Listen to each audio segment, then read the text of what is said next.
A round of applause to Marie. Palakpakan mo natin siya. Galing! Alam niyo po, meron akong side story sa kanya eh. Because I was able to interview lahat silang apat. No? And one of the side story is that hindi naman siya yung nag-audition talaga eh.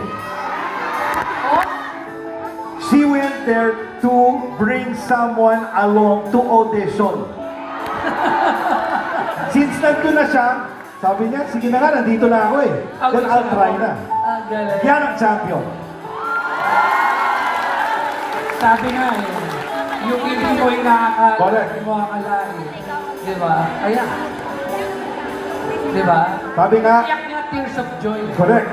Kung talagang tinadhanang iyong. Mismo. For on behalf of Prime Credit, maraming salamat po sa inyo. Diyan po natatapos ang ating Superstar Search. See you!